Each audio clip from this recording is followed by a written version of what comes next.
The Uchiha clan massacre marked one of the darkest moments in all of Konoha history. In one night, the prodigy of the Uchiha clan, Itachi Uchiha, slaughtered his entire clan, leaving only his younger brother Sasuke alive. During the many years that followed, the Uchiha Massacre was a memory that still resonated with many shinobi all around the Naruto-verse. However, what if this never happened? What if Itachi chose to disobey Danzo's orders and not massacre his clan? How would the Naruto story change? Would it be for better or would it be for worse? In today's Naruto What If, I plan to look at just that scenario. Now, in order for this to occur, there are a couple of moments we must look at to see when Itachi could have refused his mission to slaughter his clan. However, most importantly, we must look at what Konoha's plan was to deal with the Uchiha clan coup before the massacre took place. I've already made a video going in depth about what Danzo and the Third Hokage's plan was, and I'll leave that in the end credit annotations for you all to check out at the end of the video if you want a more in-depth analysis of their plan. However, for the importance of this video, I will briefly go over the vaguest portions of their plan. First, it was stated in the second Itachi Shinden novel that the Third Hokage had not ruled out Danzo's suggestion that both of these men lead a surprise attack against the Uchiha clan, attacking them when their guard was at their lowest and while everyone was asleep. Because Itachi did not know of this plan and did not know that it was on the table, outside of Danzo's very vague response that Sarutobi wouldn't hesitate to choose the village over the Uchiha clan, it remains very possible that this plan could indeed happen. Now that this has been discussed, we can go into the real meat of this what if, which is the direct fallout of Itachi choosing not to slaughter his clan. The two times Itachi could have refused the massacre are when he met Danzo and just before the massacre itself. In scenario 1, Itachi would tell Danzo that he cannot bring himself to attack his clan, taking the lives of everyone including young babies. If Itachi were to do this, it would lead to a battle that would highly favor Danzo, especially given their confined space. Itachi was already extremely on edge during that moment because he contemplated killing Danzo for killing Shisui, which was explained in the Naruto Shinden novel Midnight. It's also worth noting that Itachi would likely be surrounded by root ninja as well as having to fight Danzo himself. Between the numerous root ninja and Danzo himself, who is in possession of Shisui's eyes, the fight is stacked very highly against Itachi. What's even more is that Danzo could simply use Shisui's eye to control Itachi, thus making him go through with the massacre of his clan against his will. If this were to happen, Itachi could very well still slaughter all of the clan, but it's worth noting that it also remains possible things unfold exactly as Sasuke himself said that they should have when he confronted Itachi in the Uchiha hideout just before their final battle.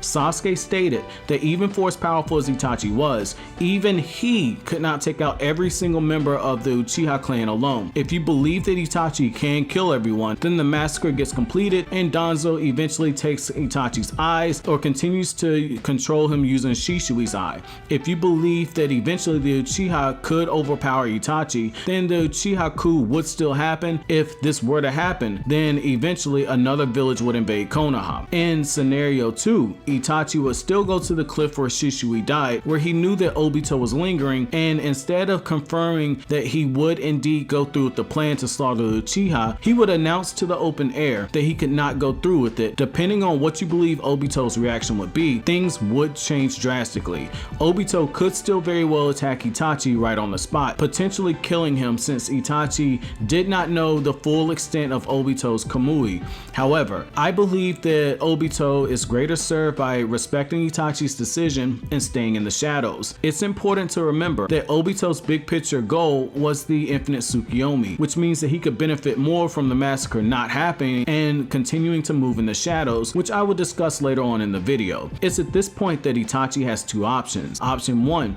is that he takes Sasuke and Izumi so they can leave the village and live a life in peace while being on the run. I don't think that this is the most likely scenario. Instead, I believe Itachi would have no choice but to go to his father and let him know of Danzo's plans. While there would be an argument to be made that Itachi could go to Sarutobi, telling him of Danzo's actions, it is important to note that the Third Hokage's past behavior towards Danzo isn't the most helpful to Itachi in the situation. By this point in the story, the other two elders were firmly entrenched in Danzo's camp and moving aggressively against the Uchiha clan. While there is nothing concrete stating that the elders can overrule a Hokage, we've seen on more than one occasion under Tsunade's tenure where the three elders, which includes Danzo for the scenario, scenario have overruled the Hokage. Given that the elders called the Uchiha coup unforgivable and backed Danzo, there would be no real room for Sarutobi to start negotiations back up with Fugaku. Most importantly, Itachi massacred the clan literally the night before the coup was supposed to happen, which means that at this point, anything that needed to be said wouldn't have been listened to by the Uchiha. Upon hearing Itachi's words that Danzo enlisted him to massacre the clan for the sake of the village, it remains very possible that Fugaku could hold an emergency meeting despite knowing that the Anbu were spying on them, or he would outright begin the assault right then and there.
Another group would unsuccessfully attempt to take out Danzo, but due to his mini Sharingan and having Shishui's eye, it remains possible that he could escape if he hadn't already fled the scene. While all this is going on, another group would secure the village borders and entrances, killing whoever was posted on guard duty or placing them under a genjutsu. For the purposes of this video, I'm not going to be including the filler scene, where in the Itachi novel adaptation in Naruto Shippuden, it was shown that Naruto would have been taken by the Uchiha and had the QB extracted by Fugaku so he can control the QB during the attack. The reason being is that the two Itachi novels hint very strongly that Fugaku has Mangekyo, but it is never confirmed in the scene in the novel that this actually takes place. However, I do believe that Naruto would be moved to a secure location since he is a Jinchuriki, and Jinchuriki are seen as military weapons. Due to this occurring at night, we could see a scenario where the Uchiha surround the main branches of the Konoha elite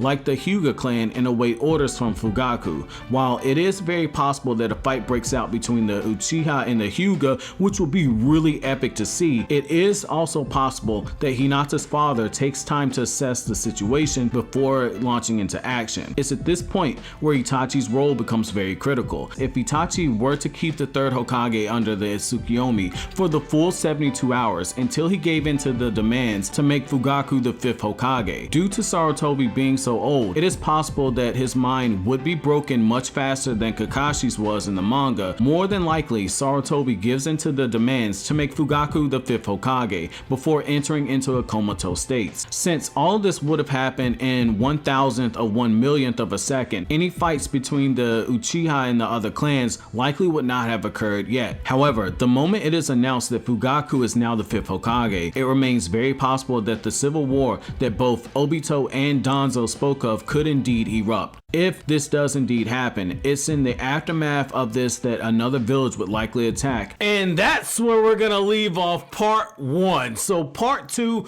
will be coming in a few days. Let me know what you guys think should happen following any type of a civil war that happens in Konoha, because Itachi did not decide to slaughter the Uchiha clan. Let me know what you guys think down in the comment section below. And don't forget to show Kaji saying some love by going over on his channel and checking out his animations. But as always, guys, if you like anything I had to say, don't forget to comment, rate, subscribe, and share. Thank you so much for watching all the way to the end. Have an awesome day, guys.